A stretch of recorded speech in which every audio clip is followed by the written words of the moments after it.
Welcome back. Today we're going to begin Unit 5 on exponential and logarithmic functions. First, we're going to look at just introducing exponential and logarithmic functions, and then we'll start solving some equations and look at some applications of them. To start, let's look at exponential equations, and I'm going to actually add that these are functions.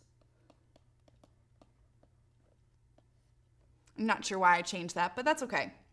And here we have the models of an exponential function. F of x equals b to the x, or as an equation, y equals b to the x.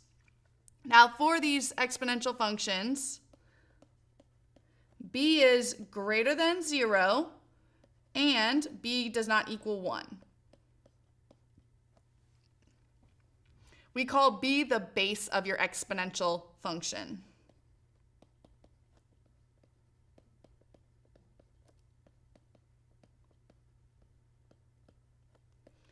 So here I've got some examples of exponential functions. Y equals 2 to the x, g of x equals 10 to the x, h of x equals 3 to the x plus 1.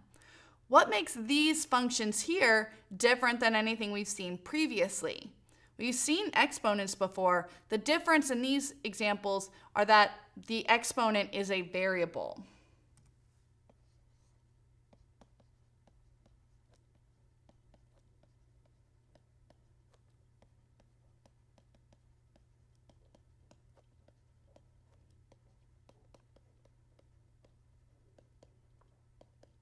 When we were looking at polynomials like x squared or x cubed, our variable was actually the base and our exponent was a constant. So that's the difference between our exponential functions and our polynomial or our power functions. Evaluate an exponential function. F of x equals 5 to the x. We want you to find f of 4. So that tells me that we want to plug in 4 for x. So f of 4 is 5 to the 4th power. Now you guys can use your calculator to do this. If you don't know the buttons that you're going to use, bring it to class and we'll look at your calculator individually. But 5 to the 4th is 625. Now if you didn't have a calculator or you're not sure, you can still do this by hand. 5 to the 4th is 5 times 5 times 5 times 5. So 4 5s being multiplied. G of x equals 4.3 times 1.4 to the x. Find g of 3. Again, we're just substituting in 3 for x. So we have 4.3 times 1.4 cubed.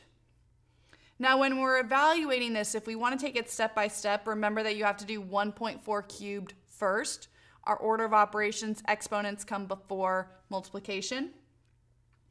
But when we evaluate this, we get 11.7992. Again, if you're having trouble evaluating this on your calculator at home, bring it into class and I can show you how to type it in based on your individual calculator. So we can graph exponential functions by making a table of values. We're going to graph f of x equals 2 to the x. Now for an exponential function, we don't actually have any domain restrictions. So we're going to plug in -3, -2, -1, 0, 1, 2, and 3, just so that we can see the relationship of the points and actually get a really good picture for this. When we plug in x equals -3, we have 2 to the -3rd power. Well, when we think about negative exponents, how do we make them positive? I want an exact value here. I don't want a decimal approximation. Even though we'll use it to graph that point, we still want to know how to simplify this expression. So I'm going to come down here just to show you guys 2 to the -3rd, we can make it a fraction by putting it over 1. And if you have a term with a negative exponent, to make that exponent positive, you just move that to the other side of the fraction. So this is actually equal to 1 over 2 cubed, which is 1 over 8. If I take 2 and raise it to the -2 power, that's going to be 1 over 2 squared, or 1 over 4. 2 to the -1 is 1/2.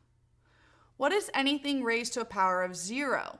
Anything raised to a power of 0 is 1. 2 to the 1st power is 2. 2 squared is 4.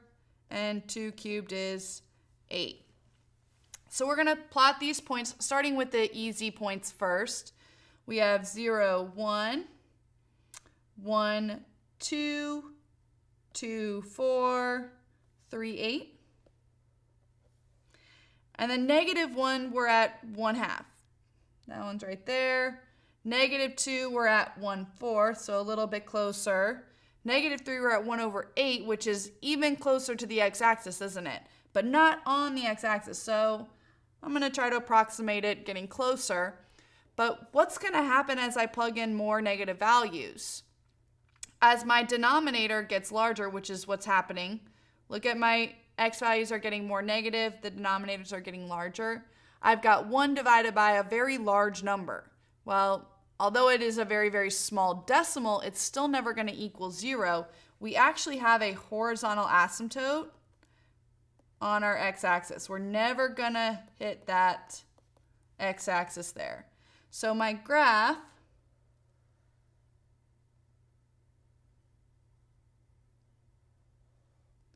is this nice, pretty curve going up. What's the domain of this function? Looking at the graph, we can see that the domain is -infinity to +infinity. And what about the range? The range, we see a restriction, don't we? Our range starts at 0, starts here at our x-axis, and then goes all the way up to +infinity. Do we include our value y = 0? And the answer is no, because like we were talking about before, 1 divided by a million is still not 0. It's really small, but not 0. So we approach the x-axis, but we don't ever actually touch it. Okay, let's try another one with a different base. F of x equals 1/2 to the x. So we're going to plug in the same 6 or 7 values, -3, -2, -1, 0, 1, 2, and 3. Now when we're evaluating this, let's start with the easy ones. 1/2 to a power of 0 is still 1. 1/2 to the first power is 1/2. 1/2 squared is actually 1/4. Remember, you have to square the numerator and the denominator of that. 1/2 cubed is going to be 1/8. Now let's look at 1/2 to the -1.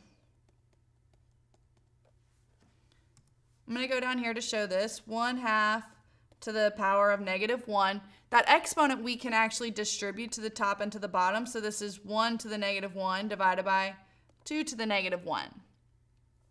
Looking at my numerator, 1 raised to any power is always just going to be 1. So we have 1/2 to the -1.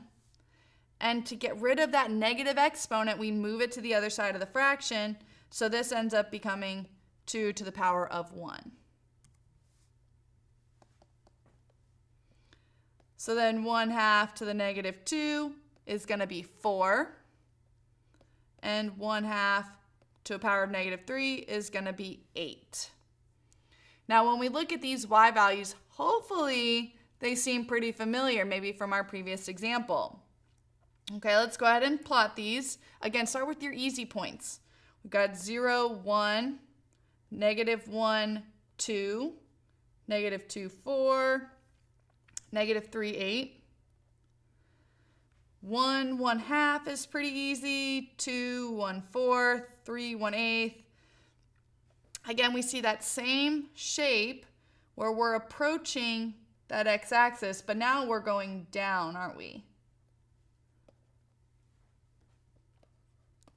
The domain of this graph, same as we had before, -infinity to +infinity.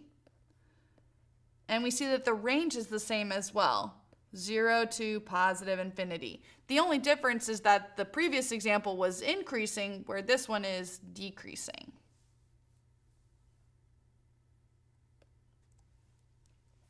So when you're graphing a exponential function, just set up a table of values. That'll work just fine. Some characteristics of our exponential function, f of x equals b to the x. Now we're going to call this our parent function.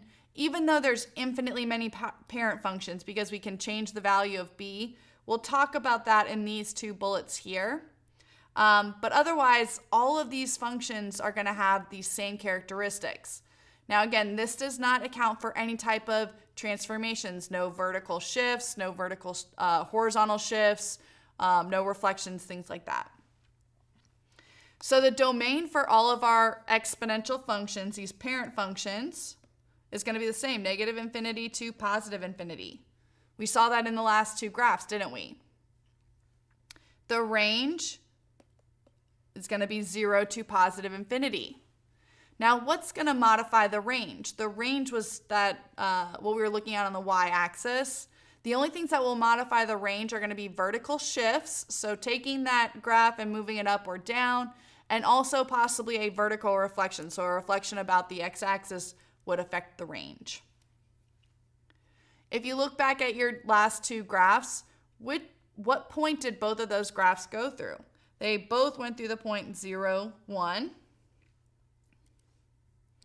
Now, if the base of your exponential is greater than 1, then the graph is monotone increasing.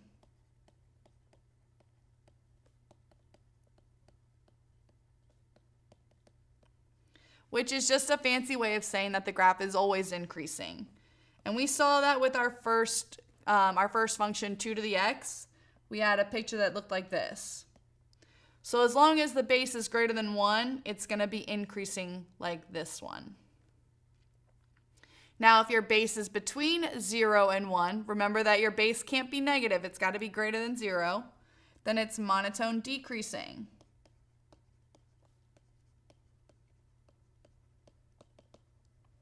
And that's just like the last graph that we did, 1/2 to the x. So we'll see that graph with a decreasing shape. Our parent function f of x equals b to the x is 1 to 1. What does that mean? Do you guys remember this was from a couple units ago?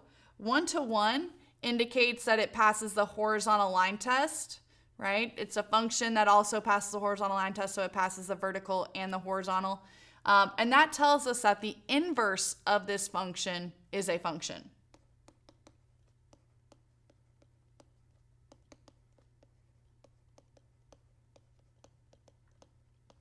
So inverses are coming back in this unit. We're going to talk more about what we are doing in Unit 2 with finding inverse functions, the relationship between domain and range of inverse functions in this unit. Also, f of x equals b to the x, that parent function never touches or crosses the x-axis. We have that horizontal asymptote at y equals 0.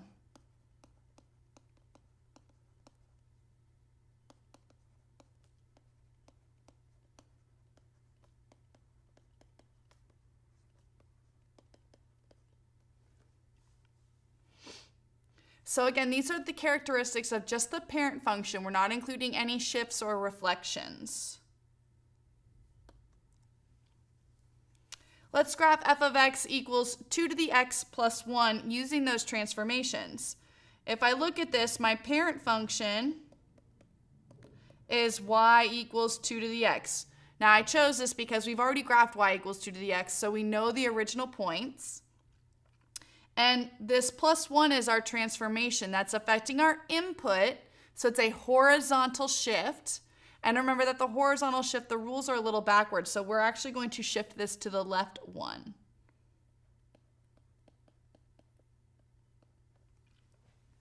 So if I think about using transformation, and I'm going to use the points that I graphed before for my parent function. In white, I'm going to graph y equals 2 to the x. So we had 0, 1, 1, 2, 2, 4, negative 1, 1/2, negative 2, 1/4. These are the points that we have on our first example that we were graphing.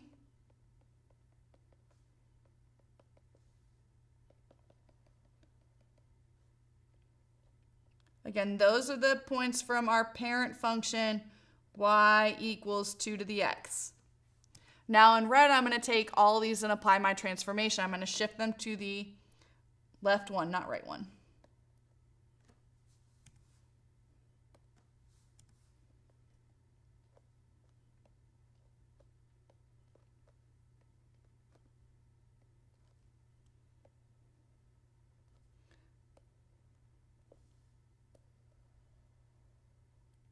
So the graph in red represents f of x. Now, if you don't want to use transformations, you can always make a table of values, pick a couple x values, plug them in.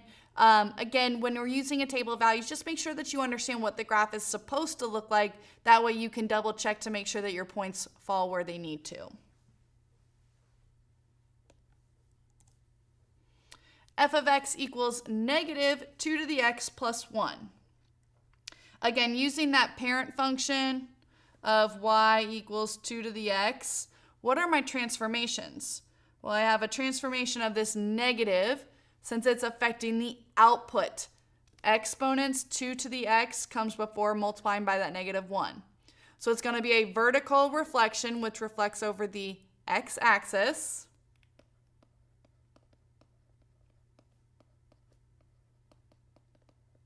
And this plus 1 is going to shift it up 1. So again, I'm going to use those points that we used in that first example. We had 0, 1, 1, 2, 2, 4, negative 1, 1/2, negative 2, 1/4. These are the points for my parent function.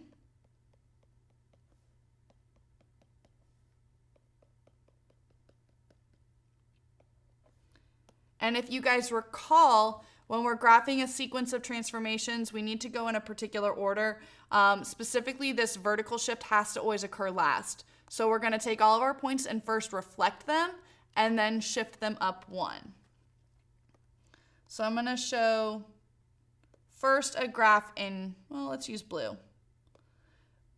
The graph in blue is going to be our reflection about the x-axis.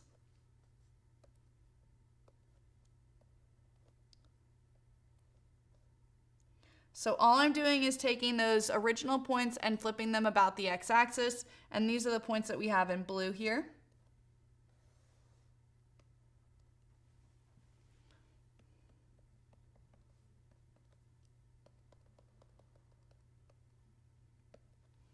And now I'm going to take all of those points and shift them up 1.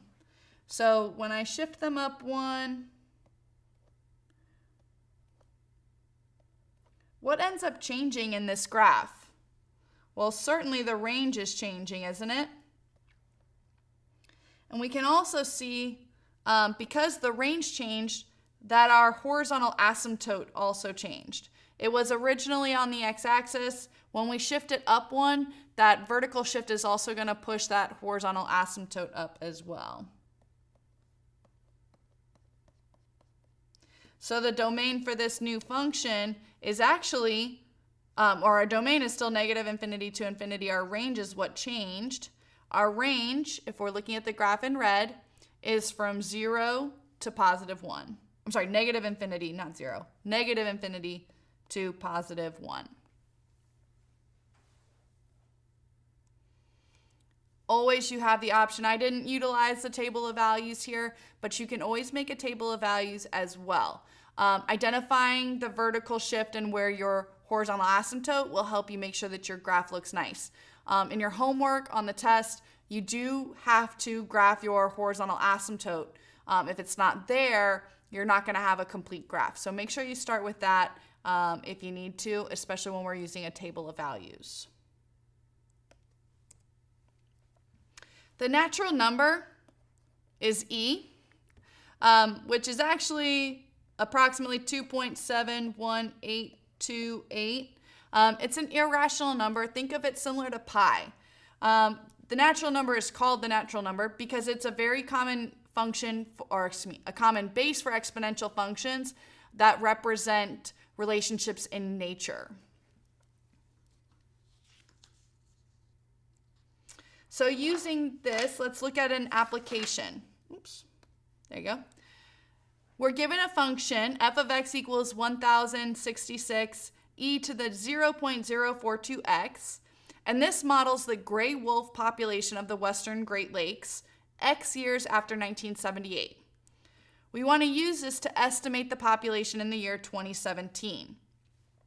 So if I want to find the population in the year 2017 and X represents the years after 1978, X is equal to 2017 minus 1978, which is 39. And now we're just going to substitute this into our function. F of 39 equals 1066 e to the 0.042 times 39 power. Now, if you're looking for e on your calculator, you want to look for a button that says ln. So look for a button that says that, and it's usually going to be a second function to that. So you're going to have to press second ln to get your e to an exponent to come up. Again, if you're having trouble finding that, bring it into class and we can look at it on your calculator.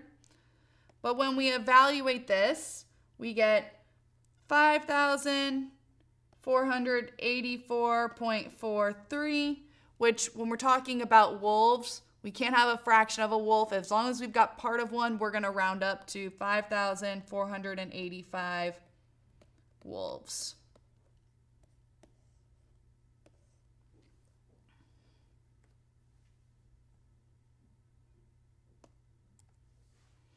Okay, so just to recap, our exponential functions are characterized by having an exponent as a variable, or a variable as an exponent, excuse me. We looked at evaluating an exponential function. We're using the power key on our calculator, and we also graphed exponential functions. We can always just make a table of values to graph, but we can still use the concepts of transformations if we recognize a parent function in our given function. And last, we talked about our natural number e, which we're going to see a little bit more when we talk about logarithms as well. And we saw an excellent example of an application where we'll be using exponential functions. And we'll look more at those types of examples at the very end of this unit. So we'll see you guys next time for logarithmic functions.